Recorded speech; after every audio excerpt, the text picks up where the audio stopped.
ನಮಸ್ಕಾರ ಸ್ನೇಹಿತರೆ. ನಾಳೆ ಡಿಸೆಂಬರ್ 30 ಮಂಗಳವಾರ ವೈಕುಂಠ ಏಕಾದಶಿ. ವೈಕುಂಠ ಏಕಾದಶಿ ಎಂದರೆ ಕೇವಲ ಒಂದು ತಿಥಿಯಲ್ಲ, ಇದು ಭಗವಾನ್ ಶ್ರೀಮನ್ನಾರಾಯಣನು ಭಕ್ತರ ಮೇಲೆ ಅಪಾರ ಕೃಪೆ ಸುರಿಸುವ ಅತ್ಯಂತ ಪವಿತ್ರ ದಿನ. ಶಾಸ್ತ್ರಗಳು ಹೇಳುವಂತೆ ಈ ದಿನ ಸ್ವರ್ಗದ ದ್ವಾರಗಳು ಭೂಮಿಯ ಮೇಲೆ ತೆರೆದುಕೊಳ್ಳುತ್ತವೆ. ಸಾಮಾನ್ಯ ದಿನಗಳಲ್ಲಿ 1000 ಜನ್ಮಗಳಲ್ಲಿ ಸಿಗುವ ಪುಣ್ಯ ಈ ಒಂದು ದಿನ ಭಕ್ತಿಯಿಂದ ಮಾಡಿದ ಉಪವಾಸ, ಜಪ, ದಾನದಿಂದಲೇ ಲಭಿಸುತ್ತದೆ. ಮಾನವನ ಜೀವನದಲ್ಲಿ ಬರುವ ದುಃಖ, ಸಾಲ, ರೋಗ, ಮನಃಶಾಂತಿ ಕೊರತೆ ಇವುಗಳ ಮೂಲ ಕಾರಣ ಹಿಂದಿನ ಜನ್ಮಗಳ ಪಾಪಕರ್ಮಗಳೇ ಆಗಿವೆ. ವೈಕುಂಠ ಏಕಾದಶಿ ಆ ಪಾಪ ಕರ್ಮಗಳನ್ನು ಕರಗಿಸುವ ಅಪರೂಪದ ಅವಕಾಶ. ಬಹುಜನರು ವೈಕುಂಠ ದ್ವಾರ ಎಂದರೆ ದೇವಸ್ಥಾನದ ಒಂದು ಬಾಗಿಲೆಂದು ಭಾವಿಸುತ್ತಾರೆ. ಆದರೆ ಶಾಸ್ತ್ರಗಳ ಪ್ರಕಾರ ವೈಕುಂಠ ದ್ವಾರ ಎಂದರೆ ಆತ್ಮದ ಬಂಧನ ಮುಕ್ತವಾಗುವ ದಾರಿ. ಈ ದಿನ ಉತ್ತರಾಯಣ ಆರಂಭವಾಗುತ್ತದೆ. ದೇವತೆಗಳಿಗೆ ಹಗಲು ಆರಂಭವಾಗುವ ಕಾಲ ಇದು.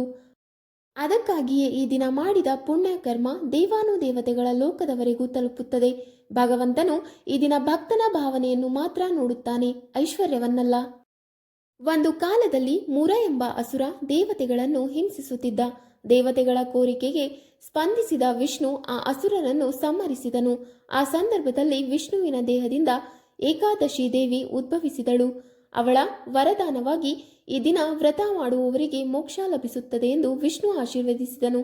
ಅದಕ್ಕಾಗಿಯೇ ಈ ದಿನವನ್ನು ವೈಕುಂಠ ಏಕಾದಶಿ ಎಂದು ಕರೆಯಲಾಗುತ್ತದೆ. ವೈಕುಂಠ ಏಕಾದಶಿ ಎಂದು ಬ್ರಹ್ಮ ಮುಹೂರ್ತದಲ್ಲೇ ಎದ್ದು ಸ್ನಾನ ಮಾಡಿ ಶುಚಿಯಾದ ಮನಸ್ಸಿನಿಂದ ದಿನಾರಂಭ ಮಾಡಬೇಕು. ಈ ದಿನ ಅಕ್ಕಿ, ಉಪ್ಪು, ಮಾಂಸಾಹಾರ, ಮದ್ಯ ಸಂಪೂರ್ಣವಾಗಿ ನಿಷಿದ್ಧ. ಸಾಧ್ಯವಾದರೆ ನಿರ್ಜಲ ವ್ರತ, ಇಲ್ಲವಾದರೆ ಫಲಾಹಾರ ವ್ರತ ಪಾಲಿಸಬಹುದು. ಈ ದಿನ ಅಸತ್ಯ, ಕೋಪ, ಅಹಂಕಾರ, ಪರನಿಂದನೆ ಇವು ಮಹಾಪಾಪಕ್ಕೆ ಸಮಾನವೆಂದು ಶಾಸ್ತ್ರಗಳು ಎಚ್ಚರಿಸುತ್ತವೆ. ತುಳಸಿ ವಿಷ್ಣುವಿನ ಪ್ರಾಣಪ್ರಿಯೆ. ವೈಕುಂಠ ಏಕಾದಶಿ ಎಂದು ತುಳಸಿ ಅರ್ಪಿಸದೆ ಮಾಡಿದ ಪೂಜೆ ಅಪೂರ್ಣ. ಒಂದು ತುಳಸಿ ದಳ ಅರ್ಪಿಸುವುದು 1000 ಸ್ವರ್ಣದಾನಕ್ಕೆ ಸಮಾನ. ಈ ದಿನ ತುಳಸಿಗೆ ದೀಪ ಹಚ್ಚಿದರೆ ಮನೆಗೆ ಲಕ್ಷ್ಮಿ ಸ್ಥಿರವಾಗುತ್ತಾಳೆ. ಬಹಳ ಜನ ಈ ದಿನ ವ್ರತ ಮಾಡುತ್ತಾರೆ, ಪೂಜೆ ಮಾಡುತ್ತಾರೆ, ತುಳಸಿಯನ್ನು ಅರ್ಪಿಸುತ್ತಾರೆ. ಆದರೆ ದಿನದ ಕೊನೆಯಲ್ಲಿ ಇಷ್ಟೆಲ್ಲ ಮಾಡಿದರೂ ಏನೂ ಫಲ ಇಲ್ಲ, ನನಗೆ ಯಾವಾಗಲೂ ದುಃಖವೇ, ದೇವರು ನನಗೆ ಏನೂ ಕೊಡಲ್ಲ ಎಂಬ ಒಂದು ಮಾತು ಬಾಯಿಂದ ಹೊರಬರುತ್ತದೆ. ಶಾಸ್ತ್ರಗಳು ಹೇಳುವುದೇನೆಂದರೆ ವೈಕುಂಠ ಏಕಾದಶಿ ಎಂದು ಈ ರೀತಿಯ ನಿರಾಶೆಯ ದೂರು ಹೇಳುವ, ದೇವರ ಮೇಲೆ ಸಂಶಯ ತೋರಿಸುವ ಮಾತು ಹೇಳಿದರೆ ಅದನ್ನು ಮಹಾಪಾಪಕ್ಕೆ ಸಮಾನವೆಂದು ಪರಿಗಣಿಸಲಾಗುತ್ತದೆ. ಏಕೆಂದರೆ ಈ ದಿನ ದೇವರು ನಿಮ್ಮ ಕರ್ಮವನ್ನು ಮಾತ್ರ ನೋಡಲ್ಲ, ನಿಮ್ಮ ಮಾತಿನ ಶಕ್ತಿಯನ್ನು ನೋಡುತ್ತಾನೆ. ವೈಕುಂಠ ಏಕಾದಶಿ ಎಂದು ಉಚ್ಚರಿಸಿದ ಪ್ರತಿಯೊಂದು ಮಾತಿಗೂ 1000 ಪಟ್ಟು ಶಕ್ತಿ ಇರುತ್ತದೆ ಎಂದು ಪುರಾಣಗಳು ಹೇಳುತ್ತವೆ.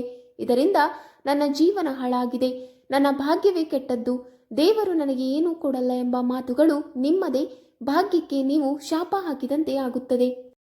ವಿಶೇಷವಾಗಿ ಈ ದಿನ ಇದು ಉಪಯೋಗವಿಲ್ಲ, ಇದರಿಂದ ಏನೂ ಆಗಲ್ಲ ಎಂಬ ಮಾತು ಹೇಳುವುದು ಅತ್ಯಂತ ಅಪಾಯಕಾರಿ. ಏಕೆಂದರೆ ನೀವು ಭಗವಂತನ ಕೃಪೆಯ ಮೇಲೆ ಅನುಮಾನ ವ್ಯಕ್ತಪಡಿಸುತ್ತಿದ್ದೀರಿ. ಭಕ್ತಿಯಲ್ಲಿ ಸಂಶಯ ಬಂದ ಕ್ಷಣಕ್ಕೆ ಪುಣ್ಯ ಕುಸಿಯಲು ಪ್ರಾರಂಭವಾಗುತ್ತದೆ. ಅದಕ್ಕಾಗಿಯೇ ಹಿರಿಯರು ಯಾವಾಗಲೂ ಹೇಳುತ್ತಾರೆ, ವೈಕುಂಠ ಏಕಾದಶಿ ಎಂದು ಕಡಿಮೆ ಮಾತನಾಡಿ, ಮೃದು ಮಾತು ಮಾತ್ರ ಆಡಿರಿ ಎಂದು.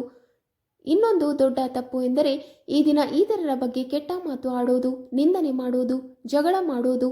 ಅವನು ಹೀಗಿದ್ದಾನೆ, ಅವಳು ಹೀಗಿದ್ದಾಳೆ ಎನ್ನುವ ಮಾತುಗಳು ಈ ದಿನ ಹೇಳಿದರೆ ನೀವು ಮಾಡಿದ ವ್ರತದ ಶಕ್ತಿ ಕರಗುತ್ತದೆ. ಏಕೆಂದರೆ ವಿಷ್ಣು ಸಹಿಷ್ಣುತೆಯ ರೂಪ.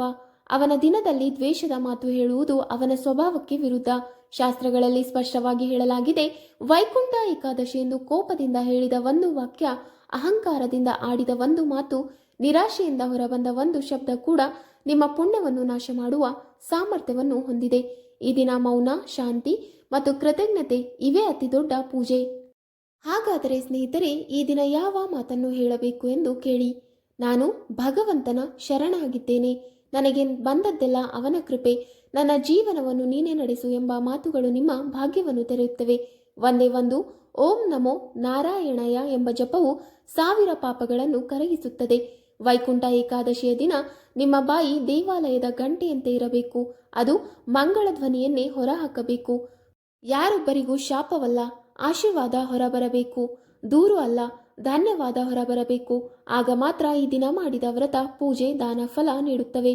ಅಂತಿಮವಾಗಿ ಒಂದೇ ಮಾತು ನೆನಪಿಟ್ಟುಕೊಳ್ಳಿ, ವೈಕುಂಠ ಏಕಾದಶಿ ಎಂದು ದೇವರು ನಿಮ್ಮ ಕೈಯಲ್ಲಿರುವ ದೀಪವನ್ನಲ್ಲ, ನಿಮ್ಮ ಬಾಯಿಂದ ಹೊರಬರುವ ಮಾತನ್ನೇ ನೋಡುತ್ತಾನೆ.